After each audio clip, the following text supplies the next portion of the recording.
भारत के मुसलमानों की स्थिति पर दुनिया भर में चर्चा हो रही है। मॉब लिंचिंग के मामलों में मुसलमानों को निशाना बनाना और देश के भीतर हमलों को लेकर चिंता हो रही है।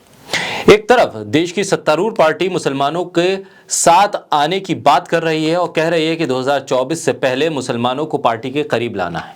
वहीं दूसरी तरफ कथित गौ रक्षकों के जरिए गौ तस्करी के नाम पर मुसलमानों को निशाना बनाया जा रहा है। चिंता की बात तो यह है कि न अपराधी पकड़े जा रहे हैं और न ही सजा हो रही है। उल्टे हत्यारों के समर्थन में बीजेपी के नेताओं के बयान आ रहे हैं। सोशल मीडिया पर मुसलमानों को लेकर नफरती पोस्ट करने वालों की फहरिस्त लंबी है, लेकिन इन पर कार्रवाई नहीं हो रही है। उल्टा इनको बढ़ावा दिया जा रहा है। सोशल मीडिया के जो पोस्ट हैं, जो मुसलमानों के खिलाफ बयान देने वाले पोस्ट हैं, उसमें अधिकतर बीजेपी के समर्थक या बीजेपी समर्थित नेताओं के कारिंदे इसमें शामिल हैं। ऐसे में एक रिपोर्ट सामने आई है जिसके बाद एक बार फिर चर्चा है कि भारत के भीतर जो कंटेंट सोशल मीडिया पर डाला जा रहा है वो मुसलमानों के खिलाफ सबसे ज्यादा क्यों डलता है। इस्लामिक काउंसिल ऑफ विक्टोरिया की एक रिपोर्ट आई है जिसके बाद कई खुलासे हुए हैं। बोलता हिंदुस्तान पर मैं हूं आपके साथ मिर्जा शाकिर अली बेग। साल 2017-19 के बीच 3 देशों के सोशल मीडिया यूजर्स नफरती कंटेंट को परोसने में सबसे आगे रहे। इन नफरती कंटेंट का सबसे ज्यादा 86% हिस्सा अमेरिका, इंग्लैंड और भारत के यूजर्स की तरफ से डाला गया, जिसकी वजह से दुनिया भर में मुसलमानों और मस्जिदों पर हमले हुए। यानी कि इंटरनेट के जरिए सोशल मीडिया पर जो नफरती कंटेंट डाला गया उसका असर इंटरनेट के बाहर की दुनिया पर भी हुआ। पिछले साल संयुक्त राष्ट्र ने अंतर्राष्ट्रीय समुदाय को मुसलमानों के खिलाफ भेदभाव से निपटने के लिए सभी तरह के आवश्यक उपाय करने के लिए कहा था और कहा था कि हिंसा के लिए उकसाने वाली धार्मिक घृणा की किसी भी तरह से वकालत नहीं करनी चाहिए, इसे रोकने होगा और चेतावनी दी थी कि अगर मुसलमानों के विरोध की इस नफरत को नहीं रोका गया तो यह महामारी का रूप ले लेगा। संयुक्त राष्ट्र की चेतावनी के बाद भी सोशल मीडिया कंपनियों ने उनके प्लेटफॉर्म से मुस्लिम विरोधी सामग्री को हटाने के लिए बहुत कम या कुछ भी नहीं किया। जी हां, सोशल मीडिया साइट्स जिसमें फेसबुक से लेकर ट्विटर तक शामिल हैं और इसके अलावा सोशल मीडिया के अलग अलग फॉर्मेट जिसमें यूट्यूब का कंटेंट भी शामिल होता है, उसके जरिए मुसलमानों के खिलाफ जो नफरती बयान, नफरती पोस्ट या पोस्टर जारी किए गए उसको लेकर माहौल इंटरनेट के बाहर की दुनिया का भी खराब हुआ। लेकिन इसकी वजह से जो माहौल खराब हुआ, संयुक्त राष्ट्र ने भी चेतावनी दी थी, लेकिन उसके बाद भी सोशल मीडिया प्लेटफॉर्म को चलाने वाली कंपनियों ने उस कंटेंट को या तो बहुत कम हटाया या बिल्कुल हटाने से इनकार कर दिया, जिसकी वजह से दुनिया भर में मुसलमान अल्पसंख्यक समुदाय पर एक गलत प्रभाव पड़ा। माइक्रो ब्लॉगिंग साइट ट्विटर मुस्लिम विरोधी नफरत के प्रचार और प्रसार के लिए एक सबसे बड़ा माध्यम बन गया। रिपोर्ट के मुताबिक सोशल मीडिया कंपनी को अब खास तौर से 3 देशों के भीतर अपना ध्यान फोकस करना चाहिए, जिसमें पाया गया है कि अमेरिका, ब्रिटेन और भारत ने 3 साल में ट्विटर पर मुस्लिम विरोधी जो कंटेंट है वो लगभग 86% इन 3 देशों से पोस्ट किया गया।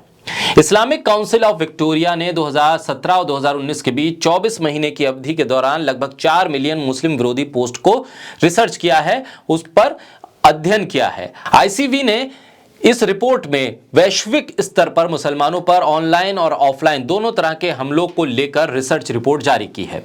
इसमें नफरती कंटेंट, मुसलमानों से घृणा करने वाले कंटेंट को लेकर जो रिसर्च सामने आई है उसमें बताया गया है कि इसके आधे से ज्यादा अकेले भारतीय यूजर्स की तरफ से पोस्ट किए गए। इसका मतलब साफ है कि 3 देशों के यूजर्स की तरफ से नफरती कंटेंट जो पोस्ट किया जा रहा है सोशल साइट्स पर वो 86% है।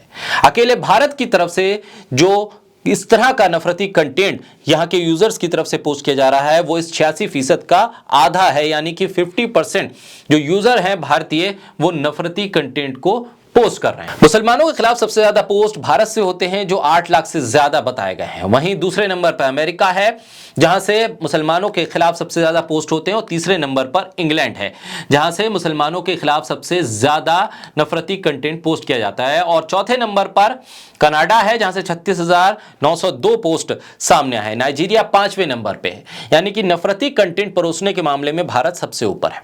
इस रिपोर्ट ने यूजर्स के जरिए मुसलमानों के खिलाफ नफरती कंटेंट परोसने के लिए भारतीय जनता पार्टी को दोषी ठहराया है और यह कहा गया है कि मुसलमानों के खिलाफ घृणा को सामान्य कर दिया गया है, यानी कि इसे बहुत ज्यादा हाईलाइट नहीं किया गया, इसके खिलाफ बहुत ज्यादा कार्रवाई नहीं की गई और मुसलमानों के खिलाफ नफरती बयान देना या नफरती कंटेंट फैलाना एक बहुत मामूली स्थिति में ये पूरा पूरा मामला चला गया है। ऐसे में 55% से ज्यादा नफरती कंटेंट भारत की तरफ से, भारतीय यूजर्स की तरफ से जब परोसा जा रहा है और इस पर कोई कार्रवाई नहीं होती है तो इसको और बढ़ावा मिलता है।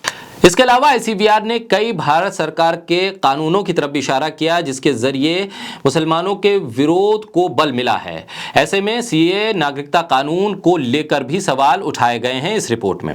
संयुक्त राज्य अमेरिका में मुस्लिम विरोधी घृणा का प्रसार पूर्व राष्ट्रपति डोनाल्ड ट्रंप के बयानबाजी और उनकी नीतियों से जोड़कर बताया गया है। उनके मुताबिक, रिसर्च के मुताबिक, कि मुस्लिम विरोधी पोस्ट में तीसरे सबसे ज्यादा अधिक बार इस्तेमाल किए जाने वाले जो पोस्ट हैं वो अमेरिका के हैं और इसमें डोनाल्ड ट्रंप के शासन के दौरान जो कानून बनाए गए, मुस्लिम आव्रजन प्रतिबंध और मुस्लिम विरोधी साजिश के सिद्धांतों के बचाव करने से जुड़े कई ट्वीट हैं और इसको लेकर भी इस पे सवाल खड़े किए गए हैं कि डोनाल्ड ट्रंप के शासन और उनके ट्वीट को इससे जोड़ा गया है। यूनाइटेड किंगडम के लिए शोधकर्ताओं ने जब पाया तो ट्रंप के मुस्लिम विरोधी दुश्मनी को इसने पूरे वर्ल्ड लेवल पर पहुंचाया। इसमें जो शरणार्थी है उनकी समस्या, ब्रेक्सिट के आसपास रहने वाले लोगों की जो धारणा है उसको लेकर कई ट्वीट्स हैं जिसको इसके लिए जिम्मेदार माना गया है। पूर्व प्रधानमंत्री बोरिस जॉनसन के बयान को लेकर भी इस रिपोर्ट में जिक्र है जिसमें उन्होंने नकाब पहनी एक महिला की तुलना लेटर बॉक्स से की थी।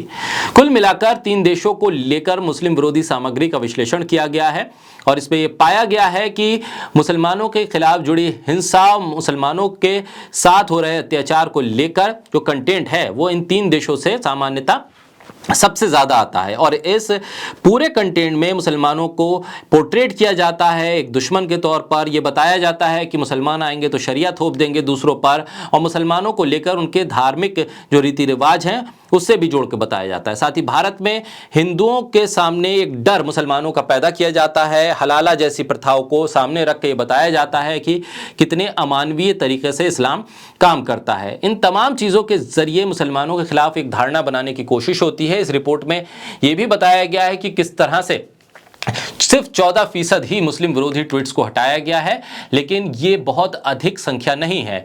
इसलिए अब कोशिश ये की जा रही है कि आने वाले समय में सोशल मीडिया पर और मॉनिटरिंग की जाए ताकि ट्विटर जैसी माइक्रो ब्लॉगिंग साइट से इस तरह के कंटेंट को ज़्यादा से ज़्यादा हटाया जा सके।